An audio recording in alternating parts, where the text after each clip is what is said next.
and I am very excited to talk with you today about making hardware smarter faster. And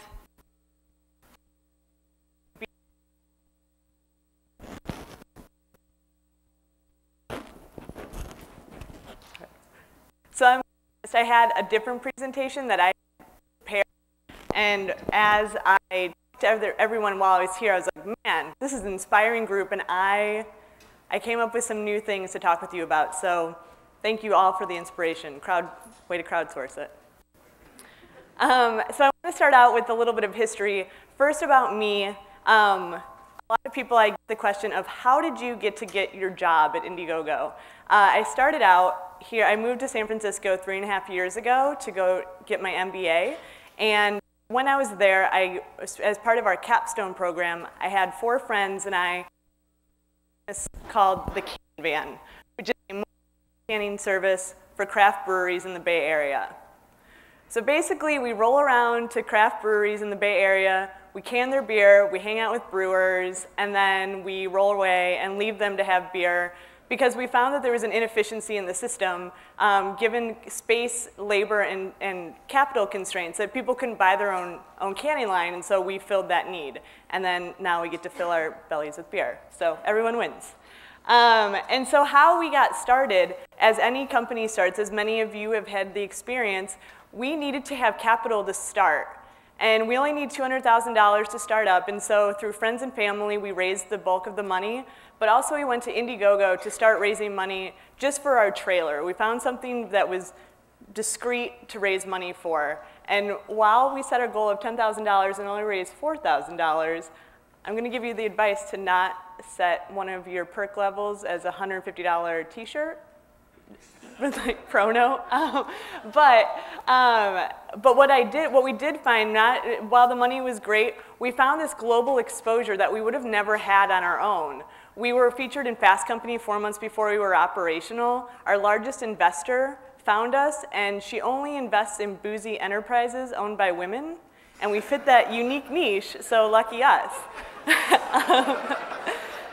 And so through this, I saw the power of Indiegogo, and after a year of sweat equity, I was looking for a full-time job, and through our campaign, I had met some of the Indiegogo staff, and I met with Erica Lobovitz, and I was like, hey, you know people I want a job, do you know anyone who wants to hire me? And she's like, what's your background? You sound perfect for a job at Indiegogo. So history was made, and in January of this year. So I started in July of 2012, and I was promoted in January of this year to be the Director of Vertical Market Development for Design Technology, which is the longest title ever. What I think of my job is a community builder that focuses on the hardware community. And what does that mean? Every day I wake up and I'm like, how can I best support the hardware community? And then I go out and do it. And so a lot of it means that I get to talk with people like you and figure out ways that we can best support you, and that means that I have the best job ever. So now a little bit history of Indiegogo. So Indiegogo was started by 3 people, Danae, Eric, and Slava, who all had experiences and frustrations raising money. They saw too many great ideas. They weren't given the path to move forward because there were too many gatekeepers in the way of getting great ideas off the ground. So they came up with an idea for Indiegogo.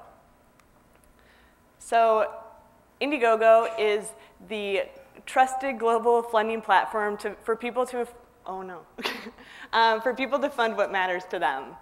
And so at the end of the day, we're headquartered here in San Francisco with offices in New York and LA, and we've been around since we were launched in January of 2008. And it's been a wild ride since then. We've definitely seen growth from an industry perspective from starting in 2008 to today, and it's been really exciting to get to be a part of that. I'm going to skip that slide and come back to it. So first, now I skipped 2 slides. Okay, so just to give you an overview of what the industry looks like, in 2011, the industry was $1.5 billion. And so this is crowdfunding in all regards, whether that be debt, equity, reward-based, or perk-based. Now, looking at at what does the future look like for crowdfunding. I read this report, or I read this article on Forbes called Why Crowdfunding Will Explode in 2013, and it showed that the projection was $500 billion in 2013, which that's a crazy, like that's a very wild number. It was based on the belief that the Jobs Act would be enacted.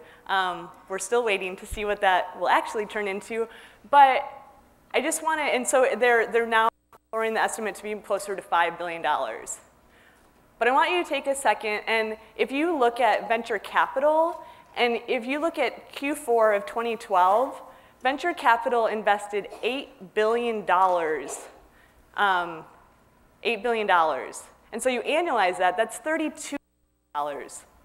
Still putting it against crowdfunding, where it was estimated to be a $500 billion industry, and now it's about a $5 billion industry. Like it is just amazing to me that that is the power of people wanting to directly invest in one another's success, wanting to directly contribute to someone else's dream, that they're willing to put their money where their mouth is, sometimes without even the expectation of something in return. That they're just like, I want to help my fellow person, and that's something that makes me proud to be a person. So I'm going to go back. Everyone knows what crowdfunding is. Just as an overview, crowdfunding at its core is shared enthusiasm. And you know this, and especially for hardware, why you would crowdfund isn't like, why you choose something to do crowdfunding as opposed to going straight to retail is because there's something beautiful about getting people involved. There's something beautiful about having people having a direct connection with your community, a direct relationship that's dynamic as opposed to static, where people can contribute at the level of their enthusiasm. They're not limited by a retail cost. They're like, oh, I want to contribute even more because I'm that passionate about what you're doing, and I want to be a part of it. And I want you to know that I want to be a part of it. So this is a quote from the Misfit Shine campaign.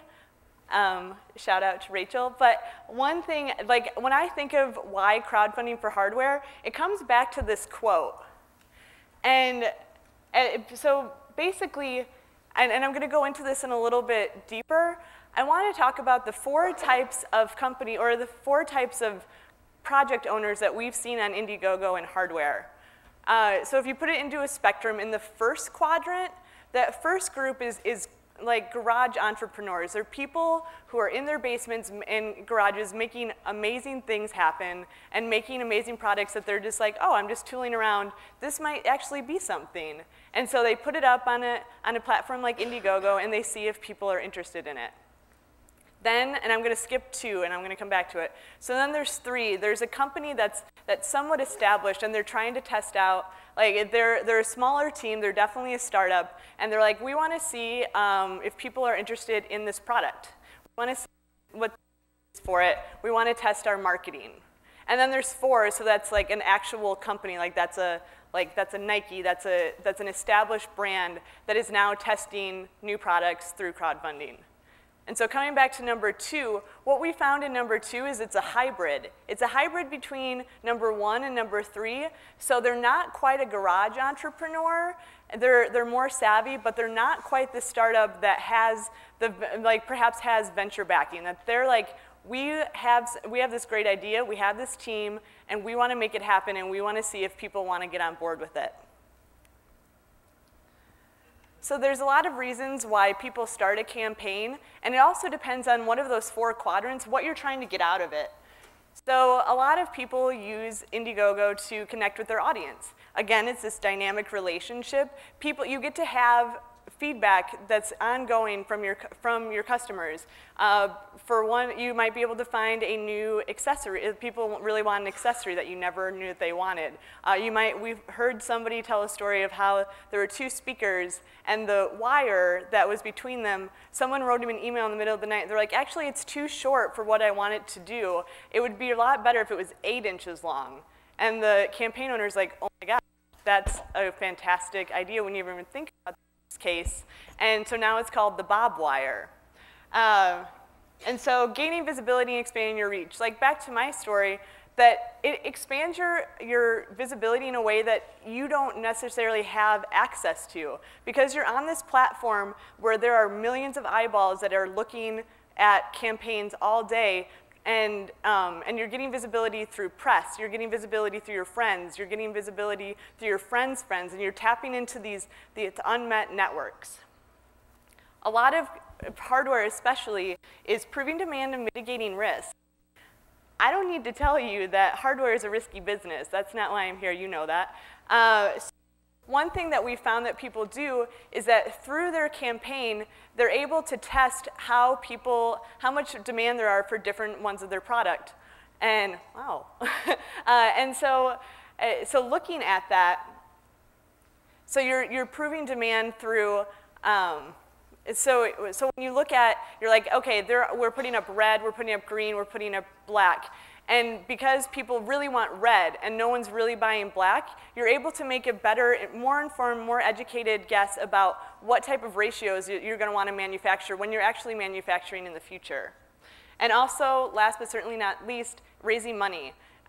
Through the campaign, you're able to get that precious capital that you don't have access to, and you're able to get something started fast. You're able to get smart, you're able to be lean, and you're able to move. So one thing about expanding your reach and reaching a bigger audience, one thing that the Robot Dragonfly campaign did, so the Robot Dragonfly is this amazing spy drone, and obviously people were interested in it. And so what the campaign owners did, because they knew that people were very interested, and they had this tapped-in network of people who were early adopters, and also were people who had connections with the places that they wanted to go, they leveraged that to their own benefit, and by doing so, they started this PR referral contest. And so they wrote an update to their contributors, and they're like, hey, for we want to start this referral contest, so if you get us press coverage, then we will give you more of our product. And so that in itself was a pretty amazing new way to use a community and to leverage a community, and they were featured everywhere from Yahoo News, Discovery News, and TechCrunch. So it's great that how much your community can impact how they want to see you shine. Every campaign boils down to 3 main components: an engaging pitch, connecting with an audience that cares, and proactive communication. At the core of all of this is authenticity. Authenticity and transparency. And that's what the key to is.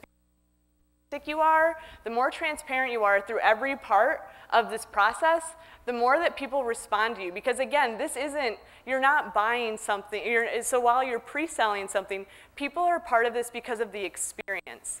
People are part of this because they believe in you, because they have bought into your dream, and they, whoopsie-daisy, whoopsie-daisy. So one thing that doesn't get talked about a lot, the importance of social capital in your crowdfunding campaign. At its core, an Indiegogo campaign is based on social capital. It's based on your ability to tap into your network, and so typically your first 30% of funding on any type of campaign comes from your inner friends and family, and the people who are the most stoked to see what you've created come to life. And based on that construct, typically the first person to contribute to your campaign is someone like your mom. And I'll come back to the importance of the mom in a minute from my own experience. But I want you to remember this as you think about why you contribute to campaigns. It really does come down to the social capital of it. That's why we found that campaigns that have teams of 4 or more do better. That's why we found that people who have more links to their social media where people can validate them as a person, they do better. Because that's a way for people to do their due diligence while also supporting your dreams. And also, you're asking people to wait for you. You're asking people to be like, hey, I know that I have promised you something ridiculously awesome. You're just going to have to hold up, all right, and believe it. And so while you're doing that, you're basing it on social capital and the fact that people believe that you can actually come through with what you've said you're going to do. And so that's why the importance of updates is critical, because hardware is hard. And so you're going to have problems where you don't foresee that it's going to take so long. You don't see that you've said that you were going to be done in March, but then there's something that happens in the factory, or you have a mix-up with customs, and so you have to push it back. And so the most open and transparent and honest you can be, people you. And what we've also seen is that when people offer refunds, that also helps to engender trust. So that's another tip. Whoops daisy. So one thing just always keep in mind is fulfillment, and to be sure that when you have fulfillment at the forefront of your mind. I'll tell you a really quick story about my mom. So for our campaign, we offered something of an experience where we're like, hey, you can get your name on the back of our trailer for a high-end,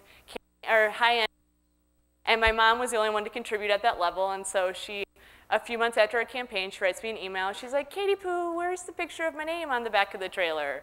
And I was like, oh, crap. Hey, co-founders, like, hey, Lindsay, where is my mom's name on the back of the trailer? And she's like, oh, we haven't gotten to it yet. And so a month later, my mom emails again. She's like, Katie Poo, I still haven't seen that picture. And I'm like, guys, like, please make these emails stop from my mom. I can't handle them. I can't handle disappointing my mom. And so that's something, when we think about fulfillment, like, it really does come back to the people who are closest to you, that they trust you to do what you said you're going to do.